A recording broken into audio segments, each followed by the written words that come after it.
Il y a des jours qui commencent dans une routine si parfaitement huilée qu'on en oublie que la vie, parfois, attend au détour d'un détail insignifiant pour nous renverser comme une vague puissante et silencieuse, et ce jour-là, Alexandre Delcourt, 47 ans, patron d'un empire technologique, habitué aux salles de conseil aux vitres opaques, aux contrats chiffrés en millions et aux déjeuners froids sur des assiettes de porcelaine sans âme, n'avait aucune idée que son monde, si rigide, si parfaitement sous contrôle, allait chanceler pour la première fois depuis des années. Il était entré dans ce petit restaurant par pur hasard, ce qui, pour un homme comme lui, était déjà une entorse à ses habitudes, lui qui choisissait tout, jusqu'à la température de son café, avec la précision clinique d'un chirurgien du temps. Pourtant, ce midi-là, sans chauffeur, sans rendez-vous, fatigué d'une matinée de réunion qu'il avait vidée plus qu'elle ne l'avait nourri, il avait erré à pied dans une ruelle qu'il connaissait à peine, et ses pas l'avaient conduit devant une vitrine modeste, un nom écrit à la craie sur une ardoise, et cette odeur chaude, humaine, presque maternelle qui l'avait poussé à franchir le seuil. À l'intérieur, l'air semblait plus doux, comme chargé d'une tendresse que les murs semblaient vouloir protéger, et derrière le comptoir, une jeune femme, cheveux relevés à la hâte, tablier taché de farine et sourire fatigué, prit sa commande avec une politesse simple, sans excès, sans soumission non plus, comme quelqu'un qui n'a pas le temps pour la flatterie mais qui tient malgré tout à bien faire les choses, parce qu'elle en comprend la valeur.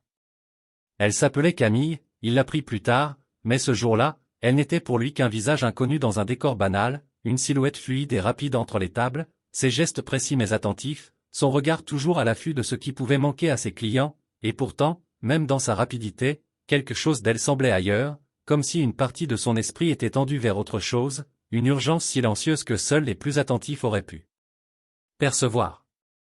Alexandre, lui, qui n'était attentif qu'aux chiffres et au bilan, faillit ne rien voir, mais son regard fut happé par un mouvement à l'arrière de la salle, une porte s'ouvrit discrètement, et il la vit sortir avec un petit sac en toile, qu'elle tendit à un garçon assis seul dans un coin reculé, dos à la lumière, presque invisible si on ne faisait pas attention, et ce fut ce geste-là, cette attention intime, presque rituelle, qui le figea un instant, comme si quelque chose en lui, quelque chose d'enfoui sous des années de murs intérieurs, venait de se fissurer sans prévenir.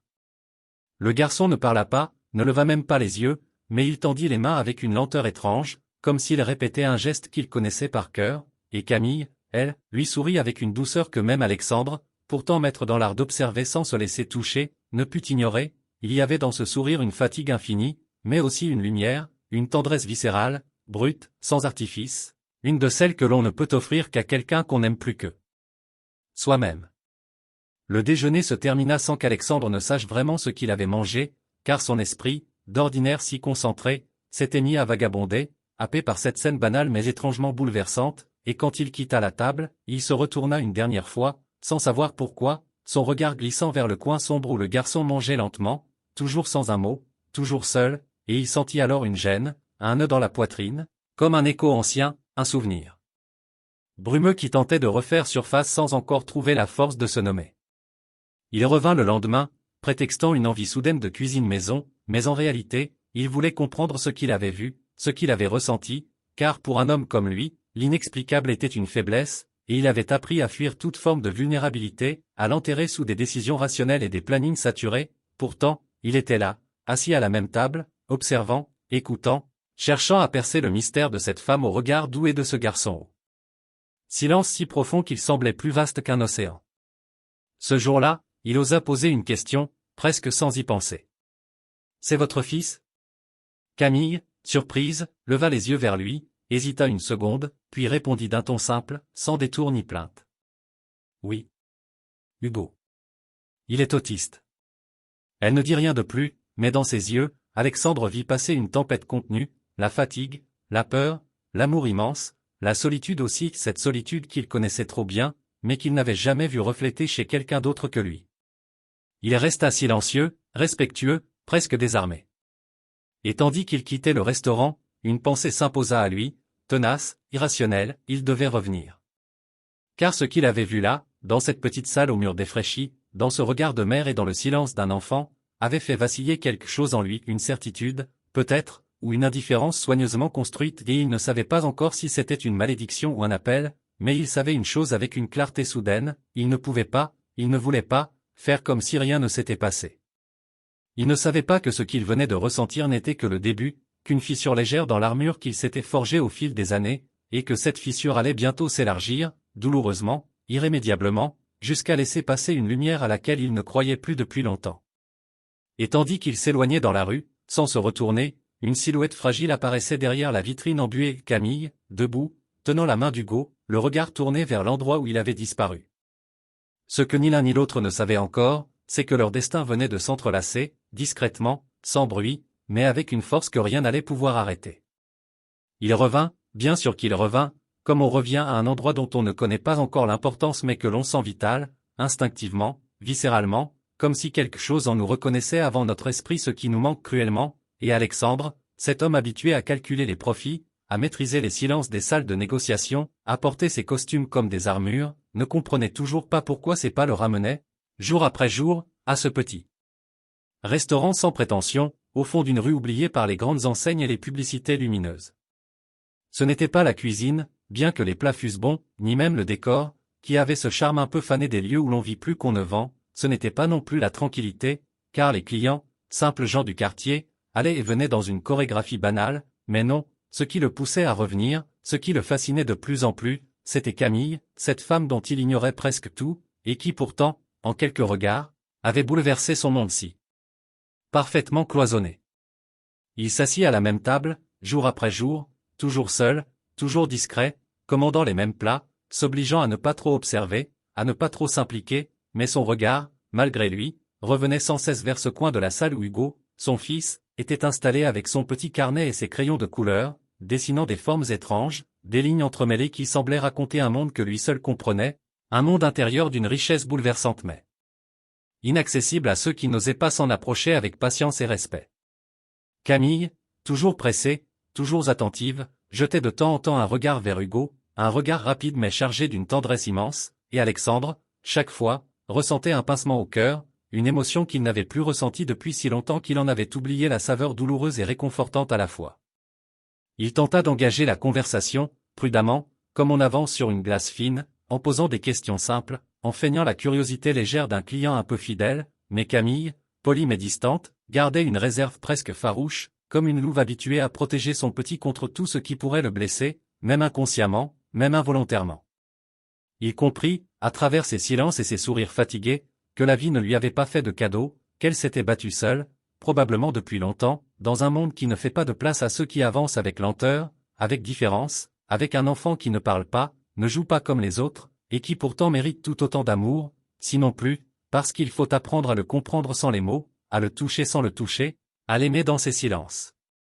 Un jour, poussé par une impulsion qu'il ne se connaissait pas, Alexandre appela discrètement son assistant et fit livrer une commande importante de repas à son entreprise, spécifiant que le traiteur devait être ce restaurant-là, et lorsqu'il revint le lendemain, il vit dans les yeux de Camille un mélange d'étonnement, de gratitude muette et de méfiance, car elle n'était pas dupe, elle savait qu'un client régulier ne passe pas une telle commande sans raison, et elle le remercia avec cette voix douce mais ferme qui ne laissait pas de place à la pitié.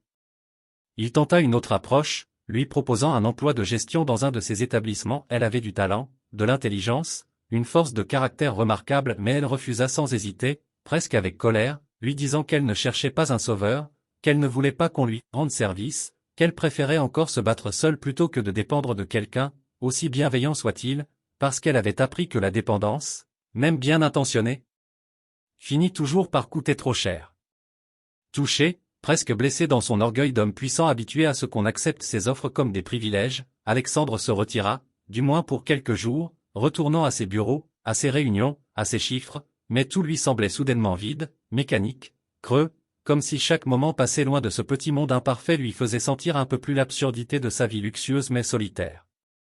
Il repensait sans cesse à Hugo, à ses gestes lents, à ses dessins silencieux, à ce moment où il avait levé les yeux et soutenu son regard sans peur, avec cette intensité étrange et pure que seuls les enfants porteurs d'un autre langage savent transmettre, et à Camille, son courage, sa fatigue, sa beauté discrète, cette manière qu'elle avait de contenir son monde à elle sans le faire peser sur personne.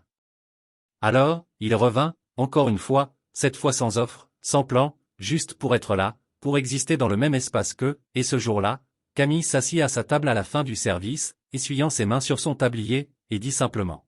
« Pourquoi vous revenez toujours ici ?» Et lui, pour la première fois, ne répondit pas avec une formule polie ou une phrase calculée, il haussa les épaules, les yeux un peu perdus, et dit. « Je ne sais pas. Peut-être parce que ça me fait du bien. Elle le fixa un long moment, puis hocha la tête, comme si cette réponse lui suffisait, ou peut-être parce qu'elle voyait, au-delà des mots, ce que lui-même n'arrivait pas encore à formuler. Ils parlèrent un peu, de choses banales, mais dans cette conversation flottait une tension douce, une attente silencieuse, comme si les deux savaient que quelque chose était en train de naître, quelque chose de fragile mais puissant, et lorsqu'il partit, elle le raccompagna d'un regard un peu plus long, un peu plus ouvert, comme une porte qu'on entr'ouvre quand on commence à croire qu'on peut, peut-être, faire confiance. Ce qu'aucun des deux ne savait encore, c'est que ce rapprochement, encore si timide, allait réveiller des douleurs enfouies, car Alexandre, derrière sa façade de force, portait une blessure profonde, un vide immense que personne ne connaissait vraiment, et que Camille, en lui tendant sans le savoir un miroir, allait réveiller un passé que même lui avait choisi d'oublier. Il y avait, dans le silence qui suivait chacun de leurs échanges, une densité particulière, une sorte de murmure invisible qui semblait flotter entre eux, comme si les mots qu'ils n'arrivaient pas encore à dire pesaient plus lourd que ceux qu'ils osaient prononcer, et plus Alexandre revenait dans ce petit restaurant au fond de la ville, plus il sentait ce poids s'alourdir dans sa poitrine, non pas comme un fardeau, mais comme un appel muet à laisser tomber ce masque qu'il portait depuis trop longtemps, ce masque de l'homme inébranlable, rationnel, parfaitement maître de lui-même, que même ses proches n'avaient jamais vraiment réussi à percer. Camille, de son côté, semblait elle aussi changer doucement, non pas dans son attitude, toujours digne et réservée, mais dans son regard, dans cette façon qu'elle avait désormais de le regarder lorsqu'il entrait, comme si elle ne le voyait plus seulement comme ce client mystérieux au costume trop élégant pour les murs défraîchis de son établissement, mais comme un homme, simplement, un homme dont elle pressentait les failles, même si elle ne savait pas encore quelle forme elle prenait. Ce fut un après-midi de pluie battante que tout bascula. Il était arrivé trempé, sans parapluie, ce qui, pour quelqu'un comme lui, relevait presque de l'inconcevable, et lorsqu'il s'était assis à sa table habituelle, les cheveux dégoulinants, le visage pâle, les épaules affaissées, Camille avait immédiatement senti que quelque chose n'allait pas. Elle n'avait rien dit au début, respectant ce silence si typique des gens blessés, mais lorsqu'il avait croisé son regard, un peu trop longtemps, un peu trop intensément, elle s'était approchée, s'était assise en face de lui sans lui demander la permission, et avait simplement murmuré, presque à voix basse. « Qu'est-ce qui vous fait si mal ?» Il avait voulu répondre avec légèreté, avec cette habitude qu'il avait de détourner la conversation vers des banalités, mais les mots s'étaient bloqués dans sa gorge, comme une vérité trop longtemps retenue, et à ce moment-là, quelque chose en lui avait cédé, non pas brusquement, mais comme une digue fatiguée par des années de tension, et il avait parlé, lentement, douloureusement, de ce qu'il n'avait jamais dit à personne. Il avait eu un fils, autrefois, un petit garçon aux boucles brunes et aux yeux clairs, prénommé Émile, qui riait fort, courait partout, posait 1000 questions, et qui, un soir de printemps, avait traversé la rue en courant, juste un peu trop tôt, juste un peu trop loin, et qu'un chauffard distrait n'avait pas vu à temps. Il avait parlé du sang, de l'ambulance, de la sirène, de sa femme en larmes qui hurlait dans le couloir de l'hôpital, du médecin qui secouait lentement la tête, et surtout de ce silence absolu qui avait suivi, ce vide qui avait envahi leur maison, leur couple, leur vie, jusqu'à les faire imploser, chacun s'enfermant dans sa propre douleur, incapable de tendre la main à l'autre. Il avait fui, comme il savait le faire, s'enfermant dans le travail, dans les décisions, dans la croissance exponentielle de son entreprise, jusqu'à ce que le bruit du monde recouvre le cri qu'il portait en lui, mais depuis qu'il avait croisé le regard d'Hugo, ce cri avait recommencé à vibrer, à remonter lentement, à fissurer l'armure qu'il croyait indestructible.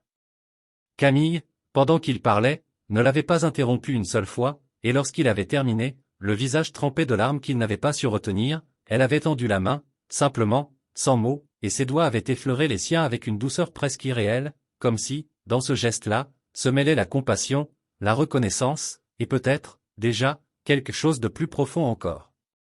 Dans les jours qui suivirent, leur lien devint plus fort, plus évident, et Hugo, de manière presque miraculeuse, sembla lui aussi s'ouvrir à cette présence nouvelle, car pour la première fois, il accepta qu'Alexandre s'assoie à côté de lui, le regarda dessiner, lui tendit même un crayon, ce qui, pour Camille, représentait un signe bouleversant d'acceptation, un pas immense dans l'univers clos de son fils. Mais plus Alexandre s'impliquait dans leur quotidien, plus il sentait renaître en lui des peurs qu'il pensait avoir éradiquées, la peur de revivre une perte, la peur d'échouer à protéger ceux qu'il commençait à aimer, la peur surtout de se tromper, encore une fois, de faire confiance à un bonheur qui, par le passé, s'était effondré en une seconde. Camille, elle aussi, commençait à douter, non pas parce qu'elle ne ressentait rien, bien au contraire, mais parce qu'elle sentait que ce lien devenait trop fort, trop précieux, et qu'elle ne savait pas si elle avait le droit, après tant d'années à lutter seule, de baisser la garde, de permettre à quelqu'un d'entrer dans son monde si fragile, si construit autour des besoins d'Hugo, au point qu'elle avait oublié ses propres besoins à elle. Et c'est alors qu'apparut une lettre, glissée sous la porte du restaurant, dans une enveloppe blanche sans nom, que Camille ouvrit sans se méfier, pensant à une publicité ou une facture, mais qui contenait un message anonyme, sec, tranchant, cruel, lui reprochant de profiter de la richesse d'un homme brisé, de jouer les mères parfaites pour attirer sa pitié, et l'accusant de manipuler Hugo pour obtenir ce qu'elle voulait. Camille, en lisant ces mots, sentit son cœur se serrer, son souffle se bloquer, non pas parce qu'elle croyait un instant à ces accusations, mais parce qu'elle comprenait que leur fragile équilibre était désormais menacé, que quelqu'un, quelque part, ne supportait pas de les voir s'approcher, et que cette histoire, commencée dans la douceur discrète d'un déjeuner partagé, risquait de s'effondrer sous le poids des rancœurs, des jalousies, ou peut-être même de secrets qu'elle ignorait encore. Elle replia la lettre avec des mains tremblantes, la rangea dans sa poche, et lorsqu'Alexandre arriva quelques minutes plus tard, souriant, un bouquet de pivoine dans les mains, elle le regarda longuement, incapable de sourire, incapable de parler, juste figée par la peur soudaine que tout ce qu'ils avaient construit jusqu'ici n'ait été qu'un rêve trop beau pour survivre à la réalité.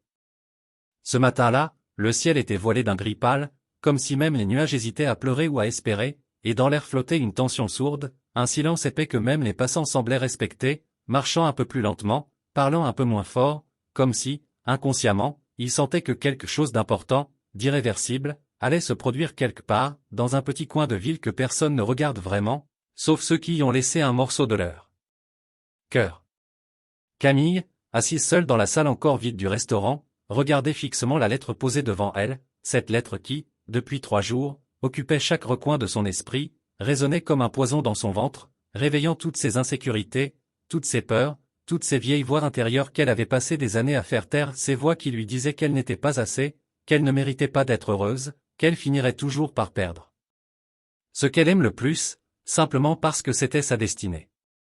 Elle avait longtemps hésité à en parler à Alexandre, à lui montrer ces mots méprisants qui la traitaient de manipulatrice, de profiteuse, de mauvaise mère déguisée en héroïne, mais elle ne voulait pas que cela devienne une épreuve de plus à porter pour lui, lui qui lui avait confié ses failles les plus intimes, ses douleurs les plus anciennes, lui qui s'était ouvert avec une sincérité presque enfantine et qui avait, pour la première fois depuis des années, laissé quelqu'un le voir pleurer.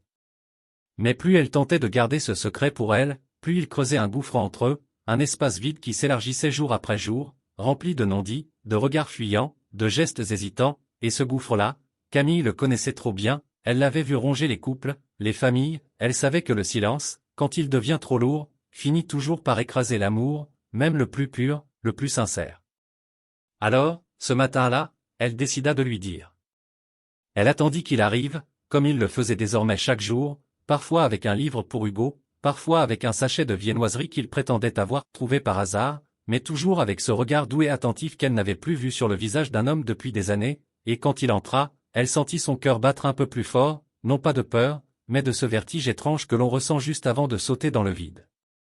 Elle posa la lettre devant lui sans un mot, et lorsqu'il la lut, elle vit son visage se tendre, ses yeux s'assombrir, mais ce qu'elle vit surtout, ce fut cette lueur blessée, cette étincelle de douleur qui traversa son regard comme une lame fine, car ce n'était pas seulement elle que l'on accusait, c'était aussi lui, c'était leur lien naissant, leur complicité fragile, leur tendresse partagée, tout ce qu'ils avaient essayé de construire avec pudeur et patience. Il referma la lettre lentement, la posa sur la table, prit une profonde inspiration, et dit d'une voix calme, mais chargée d'émotion. « Tu ne dois pas avoir honte de ce qu'on ressent. Moi non plus. » Et ces mots-là, si simples, si puissants, firent trembler quelque chose en Camille, une digue peut-être, ou un mur qu'elle croyait encore nécessaire, et dans ce tremblement, elle sentit sa peur se fissurer, se dissoudre, remplacée par une chaleur nouvelle, douce, enveloppante, comme une lumière qui revient lentement après un long hiver. Ils parlèrent longtemps ce jour-là, non plus avec prudence, non plus avec cette distance respectueuse qu'ils s'étaient imposée, mais avec la sincérité brute de ceux qui n'ont plus rien à cacher, et dans ces mots partagés, ils tissèrent quelque chose de nouveau, une forme d'engagement silencieux, une promesse sans anneau ni contrat, mais plus solide que tout ce qu'Alexandre avait jamais signé de sa vie. Quelques jours plus tard, Camille reçut un appel inattendu. L'école spécialisée pour enfants autistes qu'elle avait visitée il y a des mois avait une place qui venait de se libérer pour Hugo, une chance inespérée, un programme parfaitement adapté à ses besoins, avec des éducateurs formés, un espace sécurisé, des thérapies personnalisées mais aussi un coût exorbitant, bien au-delà de ses moyens. Elle n'osa pas tout de suite en parler à Alexandre, car une partie d'elle résistait encore à l'idée d'accepter son aide, cette fierté forgée dans les épreuves, dans les sacrifices, dans les années à tout faire seul, mais cette fois, ce ne fut pas elle qui dut parler, ce fut lui, qui, devinant son trouble, prit sa main et dit simplement. Laisse-moi vous aider. Pas pour te sauver. Pas pour te racheter. Juste parce que je vous aime. Tous les deux. Et ce fut là, à cet instant précis, que tout changea. Elle accepta. Pas seulement l'argent, pas seulement l'opportunité pour Hugo, mais l'amour, la présence, la main tendue, le fait qu'elle n'était plus seule, qu'elle n'avait plus besoin de tout porter sur ses épaules, qu'elle pouvait, pour une fois, s'autoriser à poser son fardeau, à partager son chemin, à construire quelque chose de nouveau.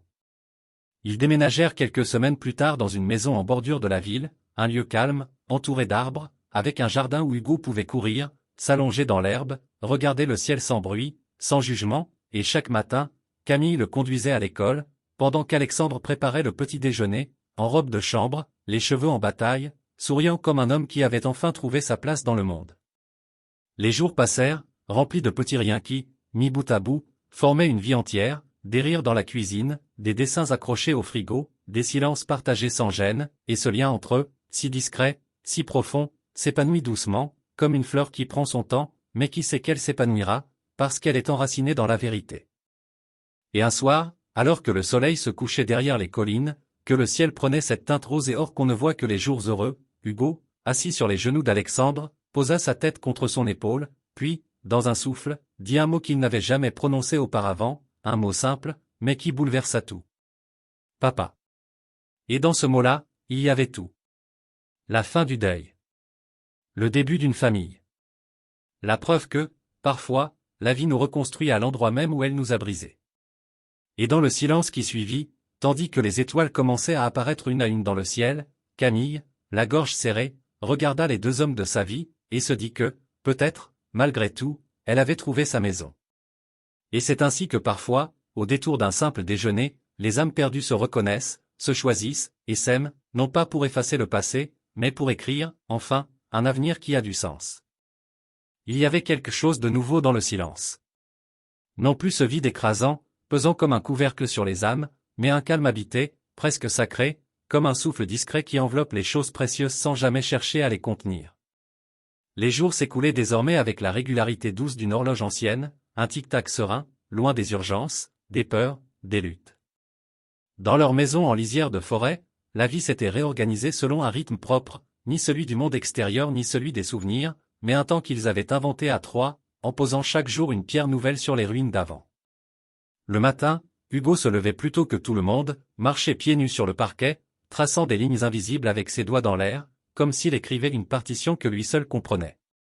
Camille, depuis la cuisine, le regardait parfois sans un mot, un sourire discret flottant sur ses lèvres, et Alexandre, encore ensommeillé, venait poser sa main sur sa taille, juste un instant, juste assez pour lui rappeler qu'il était là. L'école spécialisée avait transformé Hugo. Non pas en un enfant, comme les autres, car Camille ne l'aurait jamais souhaité, mais en une version plus apaisée de lui-même, comme si l'on avait enfin mis son monde à l'échelle de sa sensibilité. Il parlait peu, mais chaque mot semblait peser, sacré. Et parfois, lorsqu'il dessinait, il tendait ses feuilles à Alexandre, les yeux brillants d'un éclat nouveau comme une offrande, un langage parallèle qu'il lui avait enfin confié. Alexandre, lui, changeait aussi, lentement. Il continuait à diriger son entreprise, mais à distance, avec plus de confiance envers ceux qui l'avaient formé. Il n'éprouvait plus ce besoin viscéral de tout contrôler, de combler chaque instant par l'efficacité, comme s'il avait compris que le vrai pouvoir résidait désormais dans sa capacité à être là, pleinement, dans le présent. Il avait cessé de courir après la perfection. Il apprenait à vivre avec ses cicatrices non plus comme des blessures honteuses, mais comme les preuves qu'il avait aimées, perdues, et choisi d'aimer encore. Un soir d'automne, alors que les feuilles rousses tapissaient le jardin et que l'air portait ce parfum nostalgique des choses qui passent, Camille proposa, presque timidement, qu'ils organisent un petit repas. Rien d'important. Juste quelques voisins, 2 collègues de l'école, une fête discrète, pour célébrer l'anniversaire d'Hugo. Alexandre avait hoché la tête, ému par cette idée, parce qu'il savait ce que cela représentait, ce n'était pas juste une fête. C'était une ouverture. Une reconnaissance. Une manière de dire au monde, nous sommes là. Et nous sommes heureux. Ce soir-là, la maison s'emplit de voix douces, de rires discrets, d'enfants courant après des bulles de savon, et Hugo, au milieu de cette agitation qu'il avait autrefois fui, restait calme. Il tenait la main d'Alexandre, parfois celle de sa mère, parfois aucune, mais il restait présent. Et à la fin de la soirée, quand tout le monde fut parti, il posa sa tête contre le torse d'Alexandre et murmura un mot nouveau, encore plus bouleversant que le précédent. Merci. Dans ce mot, il y avait un monde. Un pardon. Une acceptation. Une promesse. Camille les observait depuis la terrasse, les bras croisés contre sa poitrine, les yeux pleins d'eau, et pour la première fois depuis longtemps, elle ne sentit plus ce poids invisible sur ses épaules, ce devoir constant de tenir bon. Elle savait qu'elle pouvait vaciller parfois. Tomber même. Parce que désormais, quelqu'un serait là pour la relever. Le bonheur, elle l'avait compris, n'était pas fait de moments éclatants. C'était un fil tissé lentement, patiemment, entre les jours ordinaires, entre les silences pleins de sens et les gestes quotidiens, et ce fil-là, à force d'attention et d'amour, était devenu solide. Incassable. Et dans la maison endormie, où les souvenirs douloureux avaient cédé la place aux promesses silencieuses, un nouveau chapitre s'écrivait. Un chapitre sans drame, sans chute, sans peur. Juste une histoire d'amour. Simple. Profonde. Possible. Les semaines passèrent comme on tourne les pages d'un vieux roman dont on connaît déjà la fin, mais dont chaque mot continue d'émouvoir. L'hiver s'installa sans fracas, enveloppant leur maison de silence et de brume, les bruits du monde semblant s'étouffer sous les couches de givre et les matins feutrés. Hugo s'était approprié un coin du salon, près de la baie vitrée, où il passait des heures à dessiner, le regard perdu dans les branches nues du grand chêne. Il ne parlait pas plus, mais ses gestes étaient plus assurés, son sommeil plus calme, ses sourires plus fréquents. Il laissait Alexandre approcher, parfois même s'asseoir à côté de lui en silence, un livre sur les genoux, partageant un moment qui n'avait pas besoin de mots. Un après-midi, alors que Camille feuilletait un carnet de recettes sur la table de la cuisine, une lettre arriva. Une enveloppe beige, sans adresse d'expéditeur. Étrangement familière. Elle la retourna dans ses mains plusieurs fois, hésita, puis l'ouvrit d'un geste lent. Ce n'était pas une menace, ni une insulte. C'était une écriture élégante, droite, presque trop polie. Une femme.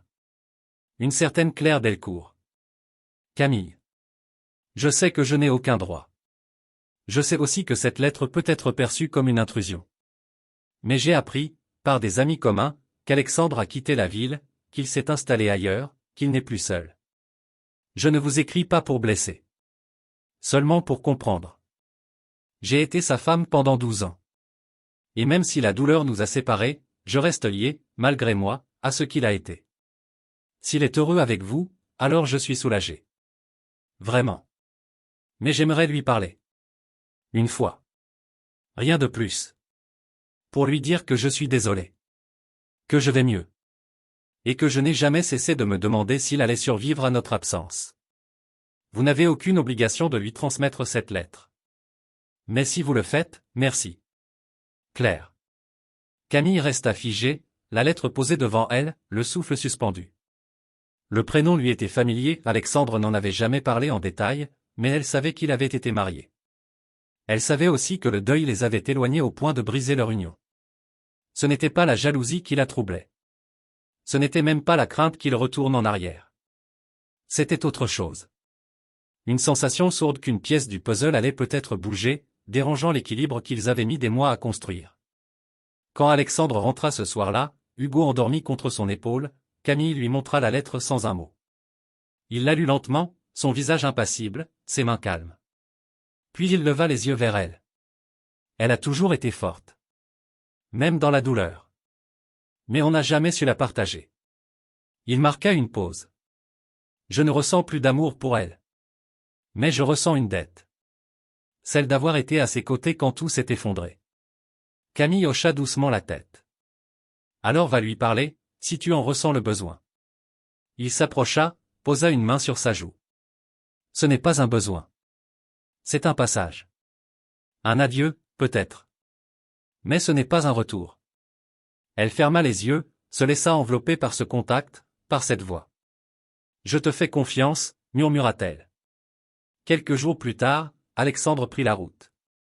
Un train vers la ville qu'il avait quittée. Il marcha jusqu'au petit café où Claire lui avait donné rendez-vous.